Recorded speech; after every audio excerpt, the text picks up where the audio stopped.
2 বছরে নবীজির বয়স, আল্লাহ পাক বলে যে চুপ করে থাকেন। 3 বছর নবীর বয়স, আল্লাহ বলে যে চুপ করে থাকেন। 12 বছর বয়স নবীজির, আল্লাহ পাক বলে চুপ করে থাকেন। 15 বছরের নবী রহমাতুল্লিল আলামিন, আল্লাহ পাক বলে চুপ করে থাকেন। 20 বছরের নবী পৌঁছাই গেলেন, আল্লাহ পাক বলেন চুপ করে থাকেন। 25 বছরের নবী চলে গেলেন, নবী বলে আল্লাহ এবার তো একটু বলি, রব বলে যে না না এখন বলার দরকার নেই, চুপ করে থাকেন, চুপ করে থাকেন।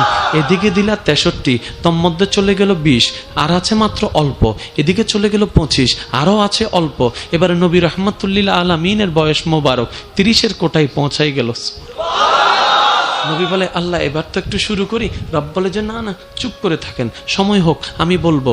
নবী রহমাতুল্লিল আলামিন বলে 30টা বছর শেষ হয়ে গেল, আর বাকি আছে তো মাত্র 33 বছর। এই 33 বছরে অল ইন সমস্ত পৃথিবী সমস্ত বিশ্বকে হাউ ক্যান পসিবল, আমাদের বিবেক সেটাই প্রশ্ন করে।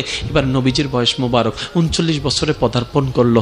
নবী বলে আল্লাহ এবার তো একটু বলি, রব বলে যে না এখনো বলার দরকার নেই। এবার যখন নবী রহমাতুল্লিল আলামিনের বয়স মোবারক, দুনিয়ার বয়স মোবারক 40-এর কোঠায় পৌঁছাই গেল। এবার নবী রহমাতুল্লিল আলামিনকে রব্বে করিম আদেশ দিলেন, হাবিব এইবার প্রচার শুরু করেন, এবার বলা শুরু করেন, এবার ডাক দেওয়া শুরু করেন। এবার 63 থেকে 40 যখন চলে গেল, বাকি আছে 23 বছর। আল্লাহর হুকুম আসার সাথে সাথে নবী এটা চিন্তা করেন নাই কত বছর বাকি আছে, সেটা চিন্তা করেন নাই। হুকুম যেমন কাজও তেমন। নবীর হুকুম, আল্লাহর হুকুম আসার সাথে সাথে আপনকে পরকে বিবেচনা না করে এবার নবী রহমাতুল্লিল আলামিন রাস্তায় নেমে বলে কুলু লা ইলাহা ইল্লাল্লাহ তুফলিহুন, কুলু লা ইলাহা ইল্লাল্লাহ তুফলিহুন, কুলু লা ইলাহা ইল্লাল্লাহ তুফলিহুন। রবের একাত্মবাদের কথা বলতে আছে। কিছুদিন যেতে না যেতে অত্যাচার বাড়তে থাকে, কিছুদিন যেতে না যেতে খাবার বন্ধ করে দেয়, ঘর ভেঙে দেয়, ব্যবসা বন্ধ করে দেয়, রাস্তা বন্ধ করে দেয়। সঙ্গীদের সাথে যারা নবীর সাথে দেখা করতে যায় সবার উপর হামলা করে,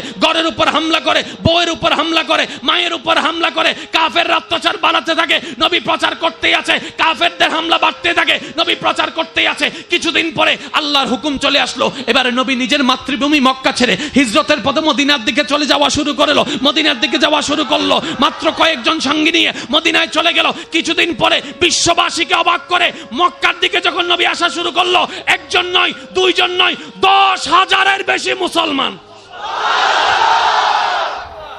10,000 হতে 63-র অনেক সময়। কিছুদিন যেতে না যেতে অনেক দূরের পথে আফ্রিকাতে শোনা যাচ্ছে হঠাৎ করে লা ইলাহা ইল্লাল্লাহ, লা ইলাহা ইল্লাল্লাহ, লা ইলাহা ইল্লাল্লাহ। এবার আবু জাহেল বলে কিরে আরবের আওয়াজ আফ্রিকায় গেল কেমনে? ফেসবুক নাই, ইউটিউব নাই, নিউজ পেপার নাই, বার্তা নাই, এই নাই সেই নাই। এখন আফ্রিকা থেকে আওয়াজ আসে এক আল্লাহ ছাড়া কোনো মাবুদ নাই। মিশর থেকে আওয়াজ আসে এক আল্লাহ ছাড়া কোনো মাবুদ নাই। নাজ্জাশী থেকে আওয়াজ আসে এক আল্লাহ ছাড়া কোনো মাবুদ নাই।